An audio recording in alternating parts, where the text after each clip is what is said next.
நான் கோமா இருக்கேன். சும்மா சும்மா என்ன தொல்லை பண்ணாத. கனெக்ஷன் கொடுத்துடலாமா? ஒரு 10 நிமிஷம் 2 பேரும் ஜாலியா இருக்கலாம். பேச்சா இருக்கும்போது எதுக்கு அடிக்கிறேன்?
யார் அடிச்சா? ஐயோ.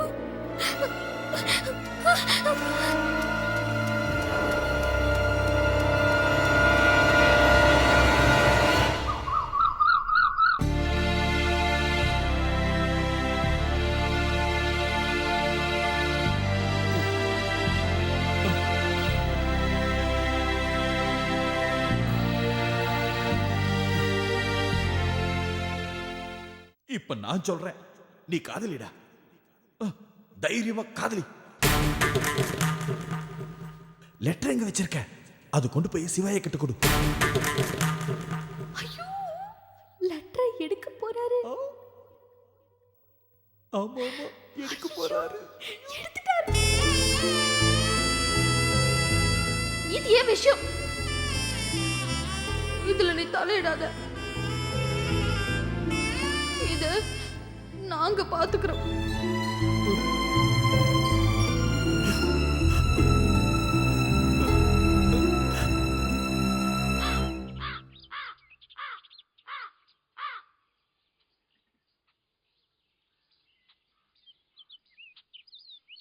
அண்ணே அண்ணே, யாரு வந்திருக்காங்கன்னு பாருண்ணே.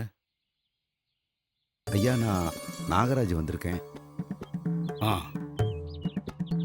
சின்ன வயசுல பக்கத்தில் வச்சு பார்த்தது, அதுக்கப்புறம் ரொம்ப தூரத்துக்கு போயிட்டோம்ல. ஐயா, நீங்க வீட்டை விட்டு மட்டும்தான் பிரிஞ்சிங்க. ஆனா நான் சொந்த பந்தம் நல்லவங்க எல்லாரையும் விட்டு பிரிஞ்சுட்டேன். அப்படிலாம் சொல்லாத நாகராஜ், எல்லாம் விதி. சண்டை போடுறதும் சமாதானமாகறதும் உலக இயல்பு. இப்போ கூட பாரு, என் தம்பி சண்முகத்தோட சேர்ந்து நீங்கள் வந்திருக்கிறத பார்த்து நான் ஆச்சரியப்படலை, உண்மையிலேயே ரொம்ப சந்தோஷப்படுறேன். பழசை பற்றி இனிமேல் பேச வேண்டாம். அண்ணே, நாங்கள் 2 பேரும் சேர்ந்து வந்ததே உங்ககிட்ட சந்தோஷமான ஒரு விஷயம் சொல்லதான். எது? நாகராஜ் பொண்ணு கல்யாண விஷயத்தை பற்றி என்கிட்ட சொல்லலான்னு வந்தது தானே? ஐயா, இது எப்படி உங்களுக்கு தெரியும்? போன தடவை என் தம்பி சண்முகம் என்னை பார்க்க வந்தப்பவே உன் பொண்ணு கல்யாணத்தை பற்றி என்கிட்ட சொல்லிட்டு போனான். அதுலேருந்து அதுக்கப்புறம் அவள் கல்யாண விஷயந்தான் என் மனசில் ஓடிக்கிட்டே இருந்துச்சு. அவளுக்காக நான் கடவுளை வேண்டிக்கிட்டே இருக்கேன். பின்னாடி அவள் அமோகமாக இருப்பாள். பின்னாடி என்னன்னா அவ இப்பவே நம்ம வீட்டு சண்முகம், கொஞ்சம் அமைதியாரு. உணர்ச்சி வசப்பட்டு பேசாத. கல்யாணம்னு வரும்போது சில சங்கடங்கள் வரத்தான் செய்யும். அது என் மனசில் பட்டுச்சு, நான் சொன்னேன். ஐயா, நீங்க சொல்றது 100க்கு 100 உண்மையா? நாகராஜ், உனக்கும் தான் சொல்கிறேன், நீயும் உணர்ச்சி வசப்பட்டு பேசாத. முதல்ல உன் கோபத்தை அடக்கப்பாரு. உன் பொண்ணு கல்யாணம் நல்லபடியாக நடக்கணும். ஐயா, நான் இப்போ கோவப்பட்டு பேசல, ரொம்ப சந்தோஷமா இருக்கேன் ஐயா. உங்களை பத்தி இந்த ஊருக்கே தெரியும். நீங்க சொல்றதான் நடக்கும், நடக்கிறது தான் சொல்லுவீங்க. உங்க வாக்கு தெய்வ வாக்குயா. நடந்தது என்னன்னா, என் பொண்ணை பார்க்க மாப்பிள்ளை வீட்டுக்காரங்க ஊர் எல்லை வரைக்கும் வந்திருக்கிறாங்க. காரு பஞ்சர் ஆயிடுச்சு, சகுனம் சரியில்லைன்னு சாக்கு போக்கு சொல்லிட்டு திரும்பி போயிட்டாங்க ஐயா. மாப்பிள்ளை வீட்டுக்காரங்க வந்துட்டு திரும்பி போயிட்டாங்களா? ஐயா, நீங்க ஏன் பதட்டப்படுறீங்க? முதல்ல நானும் இப்படி ஐயா பதட்டப்பட்டேன். அப்புறம் தான் அதுக்குள்ள ஒரு சூட்சமத்தை ஆண்டன் வச்சிருக்கான்னு தெரிஞ்சுக்கிட்டேன். அது சமூகம் பிள்ளை வந்த உடனே தான் என்னன்னு புரிஞ்சுக்கிட்டேன். ஆமாண்ண, இந்த விஷயம்லாம் தெரியாம தான் நான் நாகராஜ் சம்மந்தி. வீடு. நீங்க ஏன் சொல்றீங்க? அது ஐயா கிட்ட நான் சொல்றேன். ஐயா, இப்ப நாங்க 2 பேரும் சேர்ந்து வந்ததுக்கு காரணமே அரிக்குழுந்து கல்யாணத்தையும் சிவா தம்பி கல்யாணத்தையும் பத்தி உங்கள்கிட்ட சொல்றதுக்காகத்தான். என்ன 2 பேருக்கும் ஒரே நாளில் கல்யாணம் பண்ணி வைக்கலான்னு முடிவு பண்ணியிருக்கீங்களா? இல்லைண்ண, மறி கொழுந்துக்கும் சிவாவுக்கும் தான் கல்யாணம் பண்ணி வைக்கலான்னு முடிவு பண்ணியிருக்கோம்.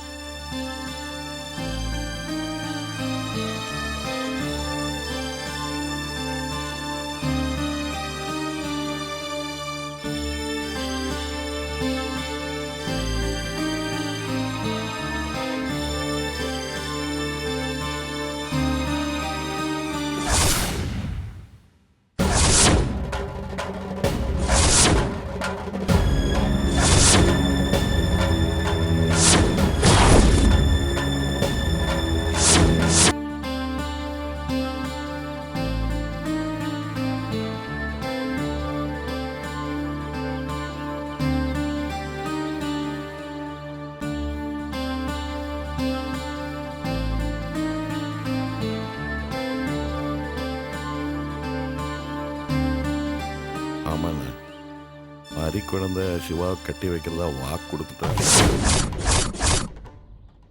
நாகராஜ் வர்ற வியாழக்கிழமை விசேஷத்தை வச்சுக்கலான்னு சொல்றாரு. என்னப்பா இப்படி திடீர்னு ஒரு வார்த்தையை சொல்லிட்ட? எதுக்கோ என்ன கேட்டு தான் எல்லாம் செய்வேன்.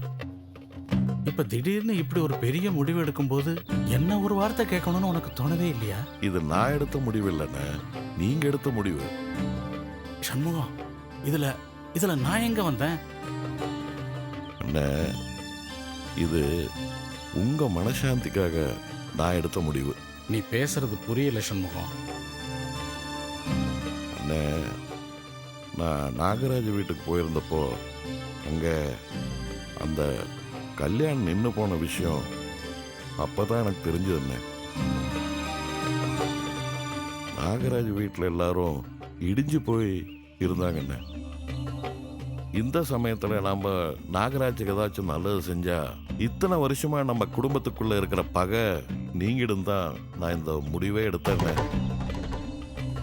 அன்னைக்கு தான் நான் மறி குழந்தை முதல்ல பார்த்தேன். அப்படியே ஆடி போயிட்டேன்னு. மறி குழந்து நீங்க நான் சொன்னா நம்ப மாட்டேங்கண்ணே. அச்சசலா அப்படியே நம்ம சௌதாமணி மாதிரியே இருக்கான்னு.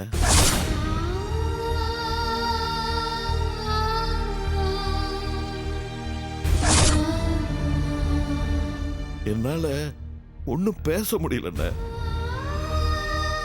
விதியோட விளையாட்டை நினைச்சு நான் உள்ளுக்குள்ளார சிரிச்சுக்கிட்டேன். எனக்கு உங்க நினைப்பு மட்டும் தானே இருந்துச்சு.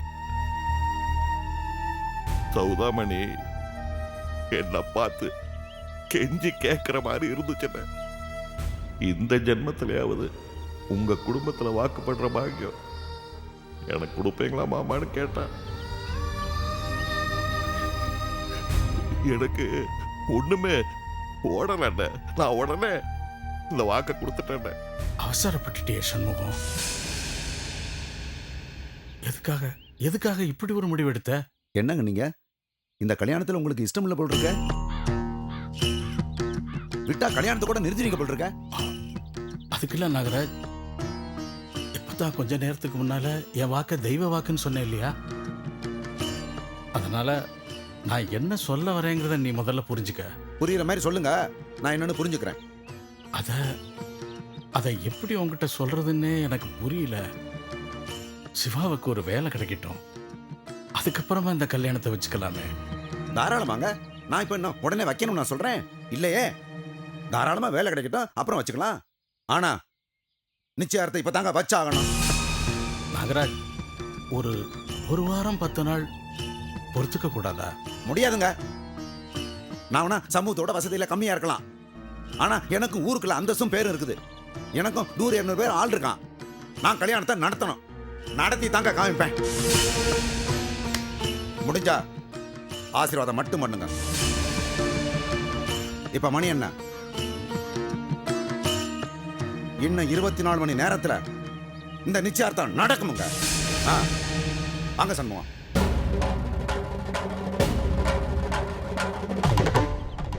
நில்லு சண்முகம். சில நேரம் நம்மளை விட்டு எல்லாமே போயிடுது. சுகம், சொத்து, வார்த்தை, வாக்கு எல்லாமே பறி போயிடுது. ஆனா நீ மட்டும் தைரியமாயிரு. உன் கூட நான் எப்பவும் இருக்கேன். ஆ.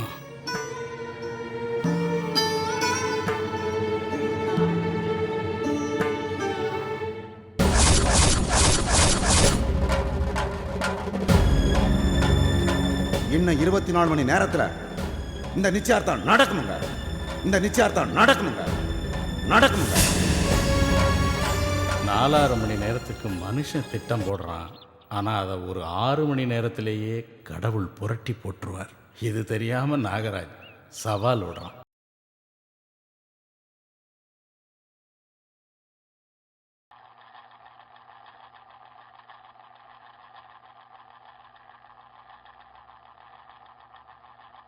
என்னங்க, பெரியவரை பார்த்துட்டு வரேன்னு போனீங்க, வந்ததுல இருந்து ஃபேனை கூட போடாம நிக்கிறீங்க.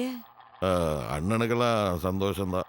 ஏன் இழுக்குறீங்க? அண்ணனுக்கு சந்தோஷம் தான் சொன்னேன்ல. வர்ற வழியில நம்ம ஜோசியரை பார்த்து விவரம் எல்லாம் சொன்னேன். வர வியாழக்கிழமை பகல் 10 மணிலேருந்து நேரம் நல்லா இருக்கான். அதனால நம்ம ஒரு 4 மணி அளவில் நிச்சயத்தை வச்சுக்கோ. ஏன் இப்படி அவசர அவசரமா முடிவு பண்றீங்க? ஐயோ, அவசரம் எனக்கு இல்லப்பா, அந்த நாகராஜுக்கு. நான் வாக்கு கொடுத்தது வெறும் பேச்சு இல்ல, நிஜம்தான்னு அவனுக்கு தோணும்ல. இந்த நிச்சயம் நடந்தாதாம்மா அந்த நாகராஜுக்கும் அந்த பொண்ணுக்கும் என் மேல நம்பிக்கை வரும். எனக்கு என்னவோ இது சரியா படலங்க. இது வரைக்கும் நீங்க கோவமா இருக்கும்போது நான் உங்ககிட்ட பேசினதே இல்ல. ஆனா என்ன ஆனாவனான்னு இழுக்கிற? இல்லங்க, இந்த கல்யாணத்தை பத்தி என்கிட்ட நீங்க ஒரு வார்த்தை கேட்கலன்னா கூட பரவாயில்ல. ஆனா நம்ம சிவா கிட்ட ஒரு வார்த்தை கூட கேட்காம நிச்சயதார்த்தம் வரைக்கும் போயிட்டீங்களே. உன் கவலை எனக்கு புரியுதுமா.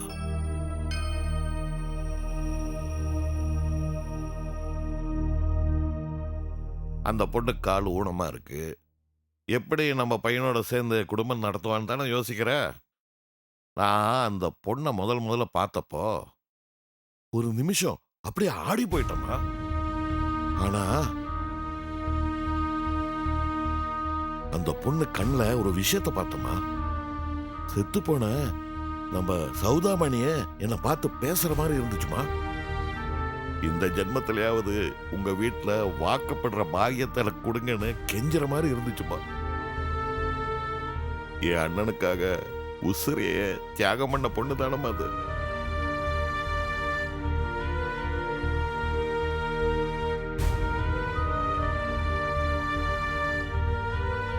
வள்ளியம்மா, இந்த கல்யாணம் நடக்கணுமா?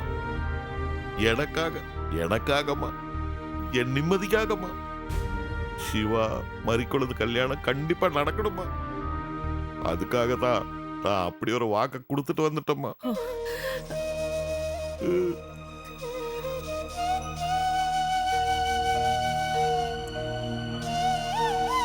என்னம்மா பதில் பேசாமே போற? வாக்கு உங்களுதுங்க, ஆனா வாழ்க்கை அவனதாச்சே.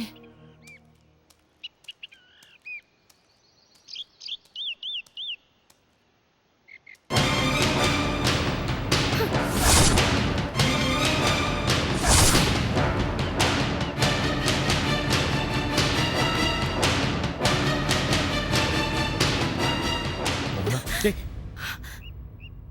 இப்ப எதுக்கு நீங்க வர சொன்ன?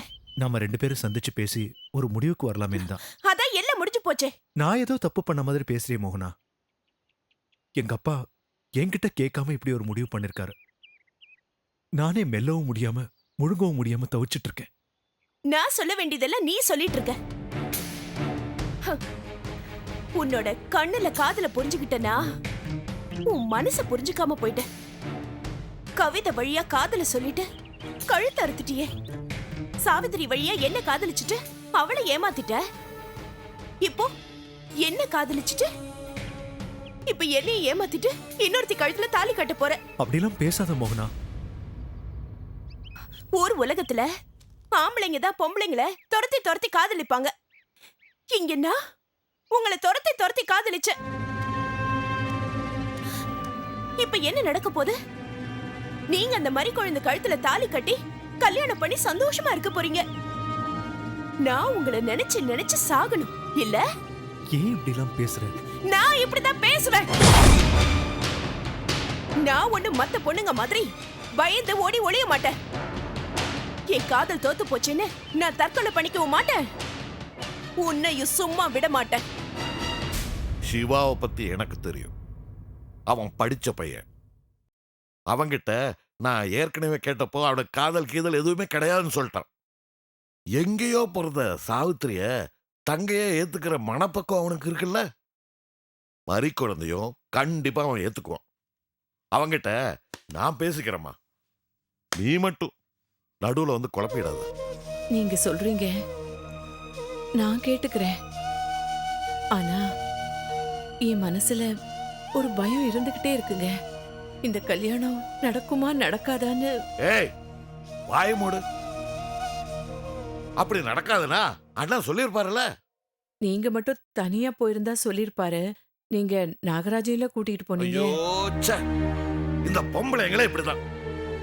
எல்லா விஷயத்துக்கும் கண்ணு மூக்கு வாய வச்சுதான் பாப்பீங்களா? உங்களை திருத்தவே முடியாதா? மறி குழந்தை சிவா கல்யாணம் கண்டிப்பா நடக்கும். நடத்துவேன். அதுக்கு இல்லைங்க. துபார், இந்த கல்யாணத்தை பொறுத்த வரைக்கும் இந்த வீட்டுல எல்லாருக்கும் சந்தோஷம் தான். நீதான் இப்படி பேசுற. இல்லங்க, இந்த கல்யாணத்துல யாருக்குமே சந்தோஷம் இல்லைங்க. அப்படிலாம் நடக்காது மோகனா. சரி, அப்ப நான் சொல்றத செய். நாம 2 பேரும் இந்த ஊரை விட்டு ஓடி போயிடலாம். எங்கேயாவது போய் கல்யாணம் பண்ணிக்கிட்டு சந்தோஷமா குடும்பம் நடத்தலாம். நீ சொல்றதெல்லாம் கரெக்ட் தான். ஆனா இது யோசிக்க வேண்டிய விஷயம் இல்ல.